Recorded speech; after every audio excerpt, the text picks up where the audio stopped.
All right, let's talk money, and not in vague, everything will work out kind of way. I'm talking about cold, hard cash that you can put in your bank account right now.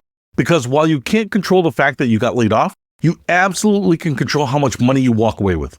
Most people leave thousands of dollars on the table during layoffs because they don't know these strategies exist, or they're too emotional to think clearly about taxes and payroll. Well, congratulations, you're about to become the person who squeezes every penny out of this situation.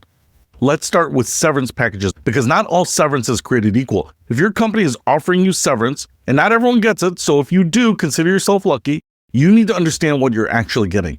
Some companies will offer you 1 week of pay for every year you work there.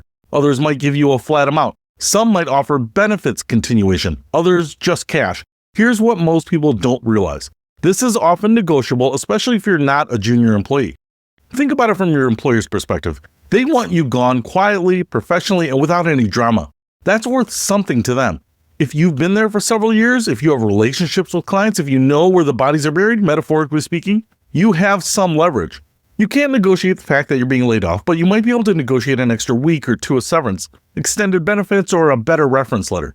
The key is to be professional about it. Don't threaten, don't get emotional, just present your case like the business discussion it is. But here's the really important part about severance. How you get paid can make a huge difference in how much you actually keep. Most companies will offer you a choice between getting it all at once or spread out over several months like regular paychecks. Your gut instinct might be to take the lump sum because you want that security of having the money in your hand. But hold on, let's do some math that could save you some serious money. If you take a big lump sum, you're going to get hit with taxes like you just won the lottery. All that money gets added to your income for this year, which could bump you up into a higher tax bracket and mean you're giving more of it to the government than you need to. On the other hand, if you take it as regular payments, it gets taxed like normal income.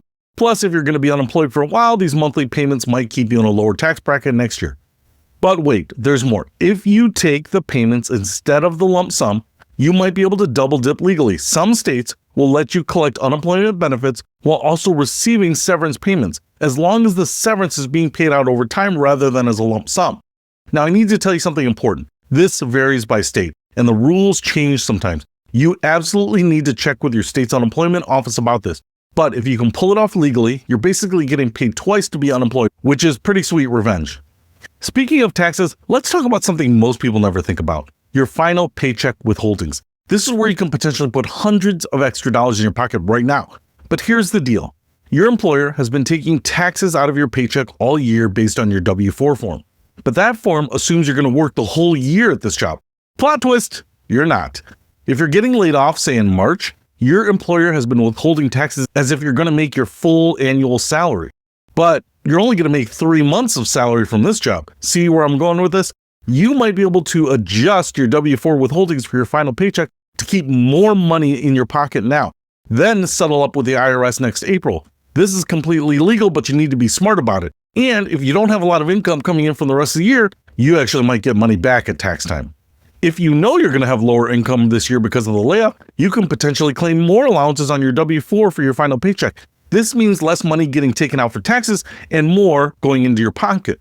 But again, and this is important, don't get crazy with this. You still have to pay your taxes eventually. This is just about adjusting the timing so you're not giving the government an interest-free loan when you're unemployed. If you're not sure how to calculate this, talk to a tax professional or use one of the IRS withholding calculators online. The goal is to break even on your taxes, not owe a huge tax bill next year. Now, let's talk about your 401k, because this is another area where people make expensive mistakes.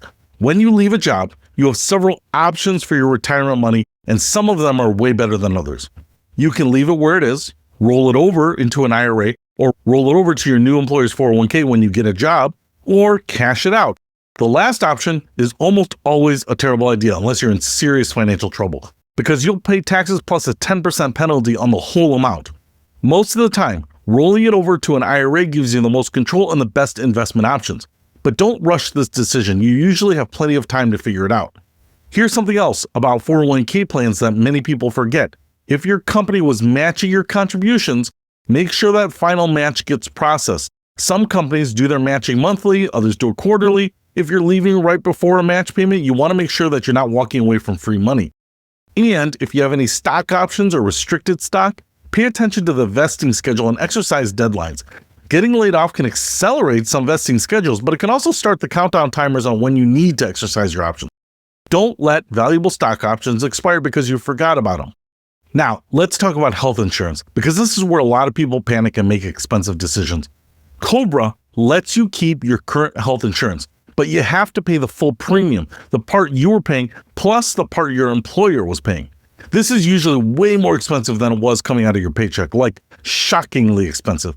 But before you automatically sign up for COBRA, check out the marketplace plans. Depending on your income situation, you might qualify for subsidies that make marketplace insurance cheaper than COBRA.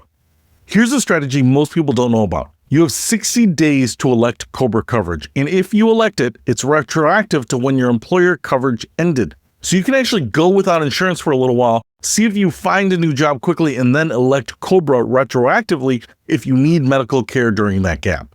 I'm not recommending going without insurance, that's risky, but knowing you have a 60-day window gives you some time to make a smart decision instead of a panicked one.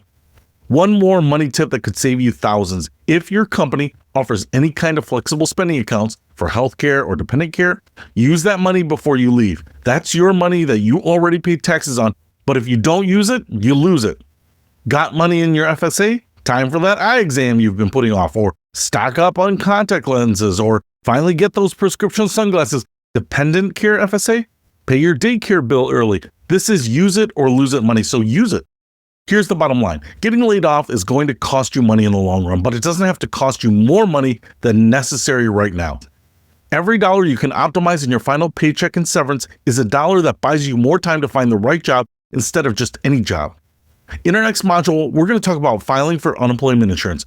And yes, there are strategies to maximize that money too, plus common mistakes that can delay or reduce your benefits.